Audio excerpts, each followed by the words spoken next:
할렐루야. 오늘은 7월 28일 화요일입니다. 오늘도 정시 매일 예배 함께 하시는 성도님 한 분 한 분 축복하고 사랑합니다. 다 같이 신앙 고백 드리며 예배의 자리로 나가겠습니다.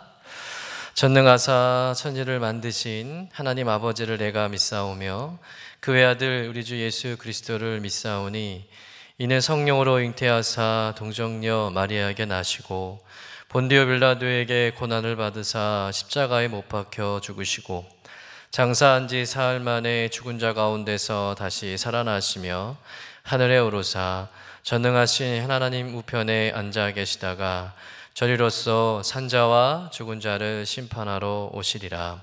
성령을 믿사오며 거룩한 공예와 성도가 서로 교통하는 것과 죄를 사하여 주시는 것과 몸이 다시 사는 것과 영원히 사는 것을 믿사옵나이다. 아멘. 다 같이 찬송가 303장 함께 찬송하겠습니다.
우리 매일의 기도를 함께 드리겠습니다. 참 평강의 주님, 오늘도 새로운 하루를 주시고 복되게 하시니 감사합니다. 하늘에 속한 자, 하나님의 자녀로서의 삶을 권세로 살게 하시며 오직 하나님의 말씀을 즐거워하며 따라 살게 하심을 감사드립니다. 다윗처럼 오직 우리 주님만을 내 앞에 모시고 오직 주님만이 우리의 전부이심을 고백하는 삶이 되게 하시고 그러므로 인해 주님께서 늘 우리의 전부가 되어주심을 경험하고 누리는 삶이 되게 하옵소서. 우리의 가정과 교회를 위해 기도합니다. 일터를 위해 간구합니다. 나라와 민족들을 위해 주님의 은혜를 구합니다. 구원과 치료와 회복의 은혜를 내려주셔서 어그러진 모든 것들이 바로 세워지게 하시고 평화를 이루게 하옵소서. 이제 일상이 된 경건의 일과를 통해서 성령의 충만, 성도의 영화를 이루게 하옵소서. 주님 사랑합니다. 언제나 자기 눈동자 같이 우리를 사랑하시는 주 예수 그리스도의 이름으로 기도드립니다. 아멘. 오늘 우리에게 주시는 말씀은 로마서 3장 21절에서 31절까지의 말씀입니다. 함께 받들어 읽겠습니다. 이제는 율법 외에 하나님의 한 의가 나타났으니 율법과 선지자들에게 증거를 받은 것이라. 곧 예수 그리스도를 믿음으로 말미암아 모든 믿는 자에게 미치는 하나님의 의인이 차별이 없느니라. 모든 사람이 죄를 범하였음에 하나님의 영광에 이르지 못하더니 그리스도 예수 안에 있는 성령으로 말미암아 하나님의 은혜로 값없이 의롭다 하심을 얻은 자 되었느니라. 이 예수를 하나님이 그의 피로써 믿음으로 말미암은 화목제물로 세우셨으니 이는 하나님께서 길이 참으시는 중에 전에 지은 죄를 간과하심으로 자기의 의로우심을 나타내려 하심이니 곧 이때 자기의 의로우심을 나타내사 자기도 의로우시며 또한 예수 믿는 자를 의롭다 하려 하심이라. 그런즉 자랑할 데가 어디냐 있을 수가 없느니라. 무슨 법으로냐 행위로냐 아니라 오직 믿음의 법으로니라. 그러므로 사람이 의롭다 하심을 얻는 것은 율법의 행위에 있지 않고 믿음으로 되는 줄 우리가 인정하노라. 하나님은 다만 유대인의 하나님이시냐 또한 이방인의 하나님은 아니시냐. 진실로 이방인 하나님도 되시느니라.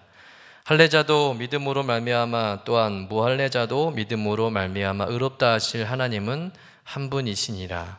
그런즉 우리가 믿음으로 말미암아 율법을 파기하느냐 그럴 수 없느니라. 도리어 율법을 굳게 세우느니라. 이는 하나님의 말씀입니다. 아멘. 사람은 누구나가 다 구원받기를 원합니다. 생명을 원하죠. 여러분 살고 싶습니까? 죽고 싶습니까? 당연히 살고 싶으시겠죠. 여러분 천국 가고 싶습니까? 지옥 가고 싶습니까? 당연히 천국 가고 싶어 할 겁니다. 그런데 이 구원을 이루기 위해서 또 이 생명을 얻기 위해서 인간이 할 수 있는 것은 아무것도 없다는 겁니다.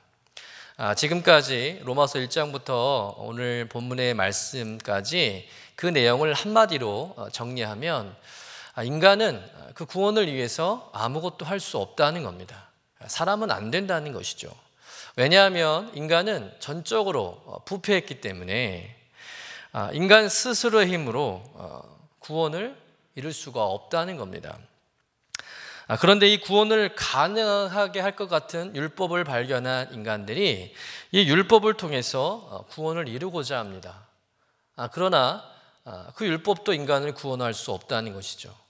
왜냐하면 인간은 어느 누구도 그 율법을 100% 완벽하게 지킬 수 없기 때문에 그렇습니다. 오히려 율법은 율법을 지키지 않는 자를 정죄할 뿐이라는 것이죠. 그래서 바울은 로마서 3장 20절 말씀에 율법의 행위로 의롭다 하심을 얻는 육체가 없다. 다만 율법은 죄를 깨닫게 할 뿐이다 라고 이렇게 말씀하고 있습니다. 여러분 율법은 우리의 죄를 깨닫게 하는 거예요. 우리가 죄인임을 깨닫게 하는 도구입니다. 그 율법은 죄를 드러나게 할 뿐이지 그 죄를 제거할 능력은 없다는 것이죠. 여러분 마치 어떤 방에 더러운 물건이 가득합니다. 그런데 깜깜할 때 불빛이 없을 때는 그 방이 더러운지 아니면 깨끗한지 알 수가 없죠. 그러나 불을 켜는 순간 그 방에 더러운 것들을 발견하게 됩니다. 그렇다고 해서 여러분 그 불빛을 통해서 그 방 안이 밝아졌다고 해서 그 더러운 방이 깨끗해지는 건 아니죠. 누군가가 손수 그 더러운 방을 치워야 합니다. 여러분 죄는 그런 거예요. 죄는 우리의 죄를 드러나게 하는 빛과 같습니다. 그러나 죄를 제거할 능력은 없다는 것이 율법의 한계라는 것이죠. 그러면 이렇게 율법이 죄를 제거할 능력도 없고 또 우리를 구원하지도 못하고 또 우리를 의롭게 하지도 못한다면 과연 우리에게는 우리를 죄에서 구원할 방법이 없는 것인가? 우리를 죄에서 구원해서 의롭게 할 수 있는 방법은 없는 것인가? 라는 질문을 이제 하게 됩니다.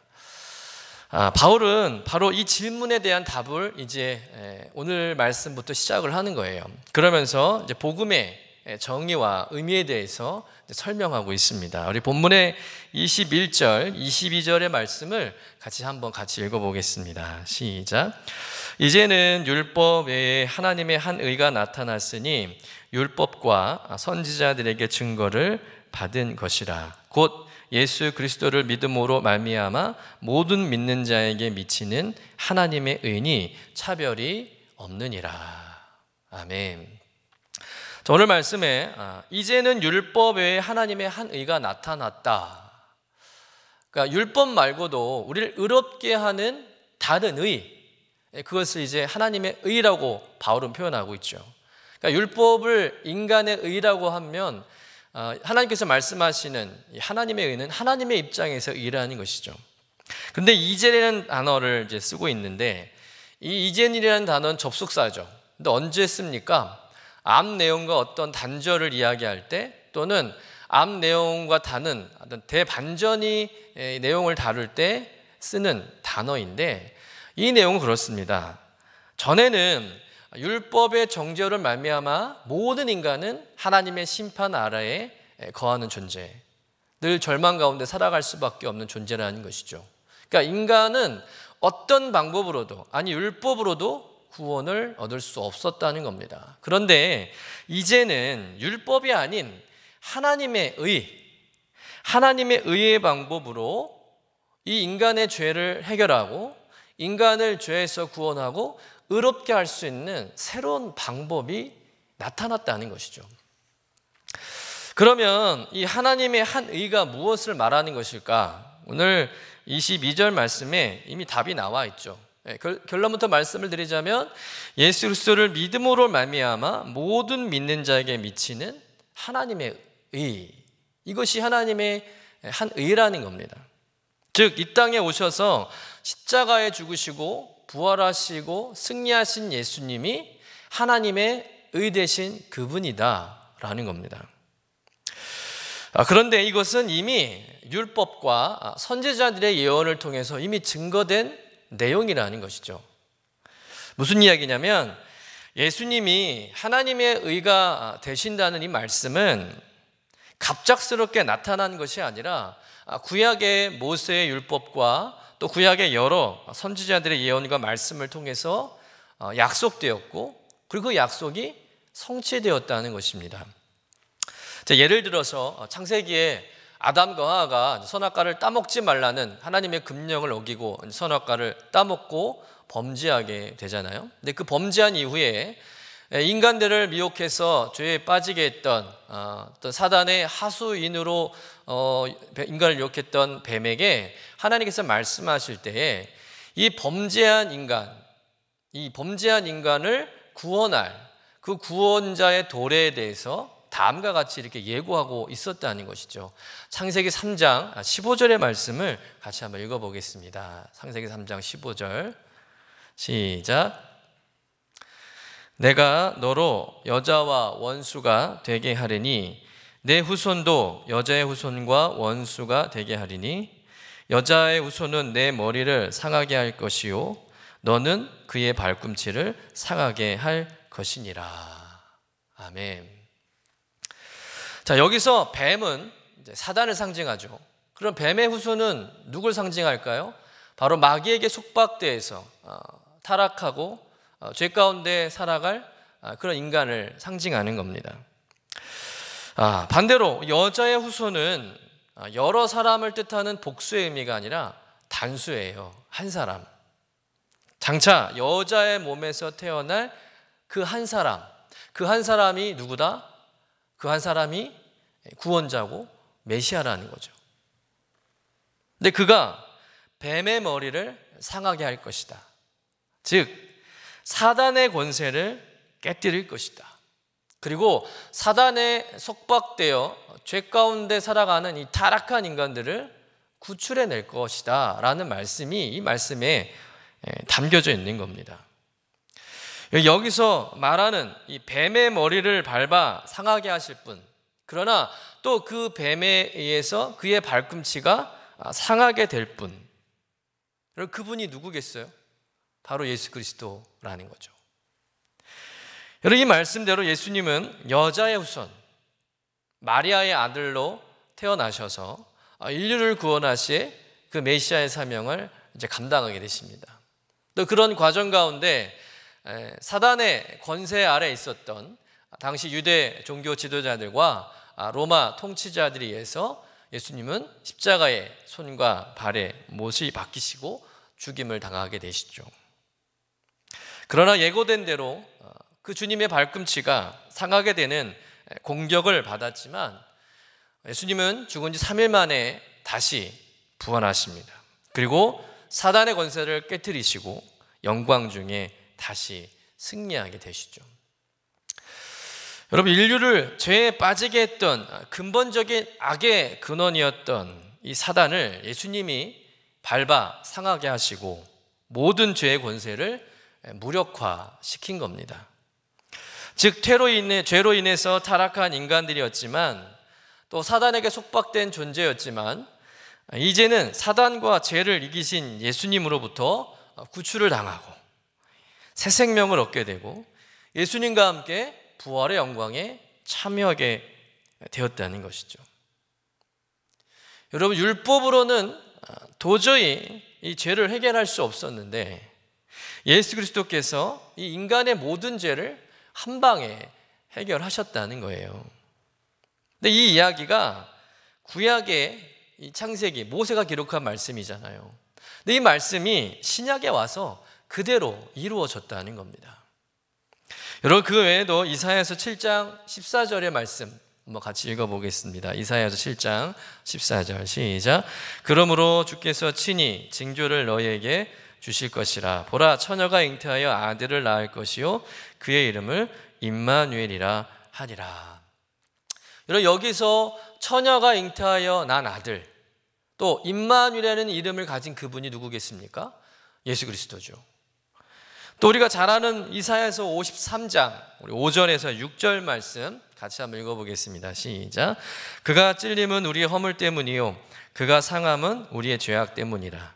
그가 징계를 받음으로 우리는 평화를 누리고 그가 채찍에 맞음으로 우리는 나음을 받았도다. 우린 다 양 같아서 그릇 행하여 각기 제 길로 갔거늘 여호와께서는 우리의 모든 죄악을 그에게 담당시키셨도다. 아멘. 여러분, 우리의 허물과 죄악을 지고 대신 슬픔과 고난과 징계와 채찍을 받으신 그분, 우리의 죄악을 담당하신 부분, 그래서 우리를 낳게 하신 그분이 누구겠어요? 예수 그리스도죠. 또 미가서 5장 1절의 말씀입니다. 베들레헴 에브라다야, 너는 유다 족속 중에 작을지라도 이스라엘을 다스릴 자가 내게서 나올 것이며.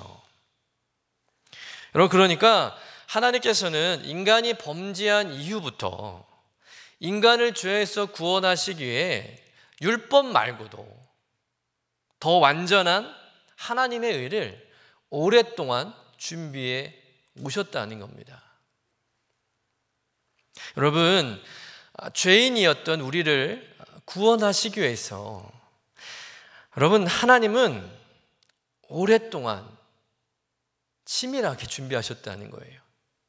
우리를 향하신 하나님의 그 사랑이 깊고 오래됐다는 것을 여러분 믿으시길 간절히 축원합니다. 다시 말해서 우리 각 사람의 구원이 어느 날 갑자기 이루어진 게 아니라는 거예요. 하나님이 가만히 계시다가 어느 날 갑자기 쟤네 좀 구원해야 되겠다 이렇게 생각하시고 막 독생자 보내시고 그런 게 아니라는 겁니다. 이미 오래전부터 그 오랜 기다림과 사랑으로 우리를 기억하시고 구원할 계획을 갖고 계셨다는 것이죠. 우리가 하나님을 모르고 하나님을 믿지 않고 그래서 온갖 악을 행하고 죄를 짓고 정말 구제불능의 삶을 살아가고 있음에도 불구하고 하나님은 그런 우리를 끈질긴 사랑으로 기다려 오셨고 또 참으시고 내가 언젠가는 이 인간들을 구원해 내겠다라는 마음으로 작정하신 다음 그 작정하심을 끝내 신실하게 이루셨다는 것인 줄로 믿습니다. 사랑하는 성도 여러분, 우리의 구원이 갑작스럽게 된 일이 아니라 이렇듯 오랜 세월 우리를 포기하지 않으셨던 하나님의 그 끈질긴 사랑을 통해서 이루어졌음을 여러분 깨닫고 그 구원에 여러분 감사하는 여러분 되시기를 간절히 축원합니다. 또한 사도 바울은 이 하나님의 의가 예수 그리스도를 믿는 자라면 누구에게나 차별 없이 적용된다는 거예요. 가난한 자건 부자건 유대인이건 이방인이건 할례를 받은 자이건 아니면 할례를 받지 않은 자이건 아니면 죄를 많이 지은 죄인 중에 괴수이건 혹은 양심을 따라 살은 경건한 사람이든 아니면 오랫동안 미신을 섬긴 자이건 상관없다는 거예요. 아무런 차별 없이 모두 믿기만 하면 무엇을 믿습니까? 오늘 말씀대로 예수님께서 죄인인 나를 위해 십자가에 죽으심으로 나의 모든 죄값을 대신 지불하시고 나를 구원하신 분이라는 것을 내가 믿기만 하면 그 예수 그리스도를 믿음으로 말미암아 우리 안에 하나님의 의가 성립된다는 것이죠. 우리가 하나님 앞에서 의롭다 여김을 받는다는 겁니다. 여러분 얼마나 놀라운 은혜예요. 여러분 이 차별 없는 은혜, 이 차별 없는 사랑이 있었기 때문에 우리나라가 이렇게 하나님의 복을 받은 나라가 되지 않았겠습니까? 왜 하나님은 수많은 그 젊은 선교사님들에게 이 조선 땅을 품고 기도하게 하시고 또 이 땅을 밟게 하시고 이 조선의 영혼을 구원하는 일에 자기의 일생을 온 삶을 바치게 하셨을까? 여러분 우리 민족이 우리 조상들이 하나님께 잘했나요?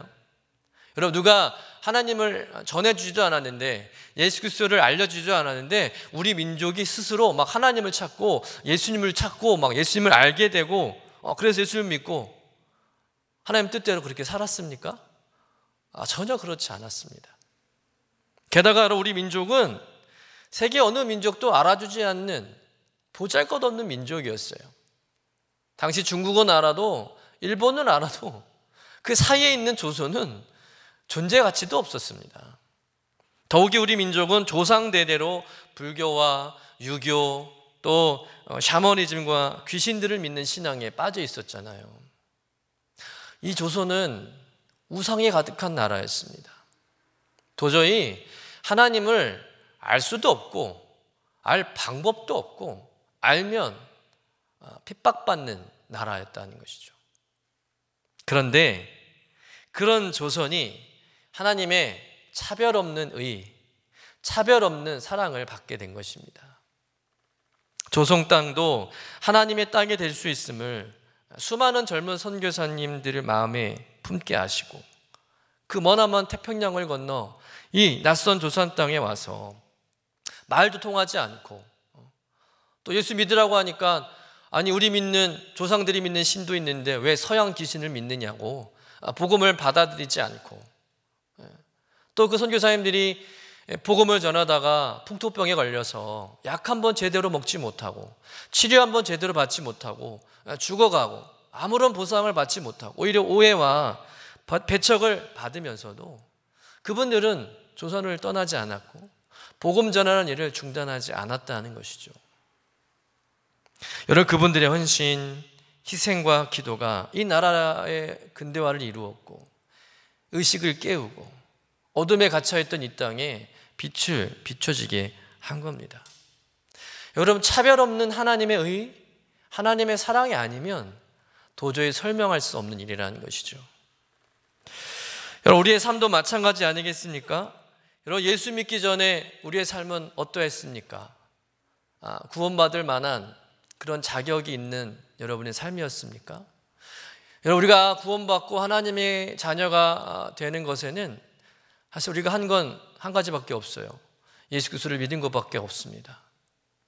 우리에게 엄청난 공로가 있었던 것도 아니고 또 우리가 구원받을 만큼 어려웠던 것도 아니에요. 우리의 힘으로는 그 어떤 방법으로도 이 하나님의 영광과 구원에 이룰 수 없었습니다. 오늘 로마서 3장 23절의 말씀처럼 모든 사람의 죄를 범하였음에 하나님의 영광에 이르지 못하더니 여러분 우리의 자격으로는 죽었다 깨나도 구원받을 수 없었습니다. 그런데 하나님의 그 차별 없는 의가, 하나님의 그 차별 없는 사랑이 오늘 나에게까지 미치게 된 것이죠. 예수 안에 있는 그 속량으로 말미암아 하나님의 은혜로 값없이 우리가 의롭다함을 얻게 되었다는 겁니다. 여러분, 속량이 무엇입니까? 이 속량이라는 말은 옛날에 노예시장에서 노예를 사고 팔 때 새 주인이 이제 옛 주인에게 노예를 삽니다. 아주 비싼 값을 주고 사요. 그걸 이제 속량이라고 하는데, 이제 그 노예는 옛 주인의 노예가 아니죠. 이제 새 주인의 노예가 됐습니다. 왜? 새 주인이 돈을 지불하고 샀으니까. 그런데 이 새 주인이 그 노예를 사서 뭐라고 말합니까? 이제부터 너에게 자유를 주겠노라. 그러면 그 노예는 그 순간부터 자유의 몸이 되는 거예요. 여러분, 옛 주인이 이 노예에 대해서 뭐라 할 수 있는 권리가 없는 겁니다. 왜? 이미 값을 지불했기 때문에. 그 노예는 자유의 몸이 될 수 있는 것이죠. 그 자유함에 노예가 한 건 뭐가 있어요? 아무것도 없어요. 거저 받은 은혜죠. 값없이 받은 은혜입니다. 그러면 우리에겐 어떤 속량이 있습니까? 우리는 죄와 저주에서 영원히 벗어날 수 없는 존재였다는 겁니다. 사단에게 결박당해서 영원히 죄의 노예로, 사단의 노예로 살아갈 수밖에 없는 그런 존재였죠. 그런데 우리 하나님께서 그 독생자 예수 그리스도를 우리의 죄값으로 내어주신 겁니다. 어떻게 해요? 십자가의 피 흘림으로. 피 흘림은 곧 무엇을 의미합니까? 죽음이죠. 왜 죽음입니까? 로마서 6장 23절에 보면 죄의 삭은 사망이라. 죄의 값은 사망으로 지불되는 겁니다.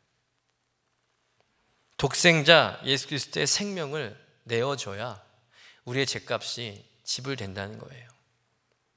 그리고 그 죄값을 치러내시고 우리를 사단의 속박에서 구해내신 것이죠. 때문에 이 일에 대해서 사단도 할 말이 없는 겁니다. 왜? 예수님이 이미 우리의 그 죄값을 다 지불하셨기 때문에. 그리고 우리는 예수님께서 우리를 그 죄값으로 예수의 피로 지불되었다는 것을 우리가 믿음으로 말미암아 우리는 의롭다함을 받게 되는 것이죠. 이 일은 하나님의 의에도 문제가 없고 우리가 의롭다함을 받는 일에도 전혀 문제가 없다는 것이죠. 하나님의 의가 완전하게 이루어진 것이죠. 여러분, 결단코 율법으로는 해낼 수 없는 이 놀라운 일이 우리를 향한 하나님의 그 차별 없는 의, 예수 그리스도의 그 죽으심을 통해서 죄인인 우리가 의롭다함을 얻게 되는 길이 열린 겁니다. 이것이 바울이 말하는 하나님의 한 의죠. 율법이 아닌 믿음으로 의롭게 되는 새로운 법, 이것이 바울은 믿음의 법이다 라고 말씀하고 있는 것입니다. 사랑하는 성도 여러분, 죄인인 인간이 죄의 노예 자리에서 또 저주와 죽음과 영벌의 자리에서 이제 해방되어 영생을 얻게 된 것입니다. 여러분, 그런 값없는 은혜를 입은 사람들이 바로 저와 여러분인 줄로 믿습니다. 그러므로 예수님을 믿고 구원받은 성도는 여러분, 자기의 영혼이 어떠한 대가를 지불하고 새 생명을 얻었는지를 깨닫게 되면 감격하지 않을 수 없는 거죠. 구원받은 내 영혼이 얼마나 소중한 가치인지를 알게 됩니다. 그걸 아는 성도는 감사하지 않을 수 없는 것이죠. 이 놀라운 구원의 가치를 아는 사람은 결코 이 구원을 다른 그 무엇과도 바꾸지 않습니다. 또 이 구원을 지켜가기 위해서 자기의 모든 것을 다 드립니다. 그리고 이 구원의 은혜를 날마다 자랑합니다.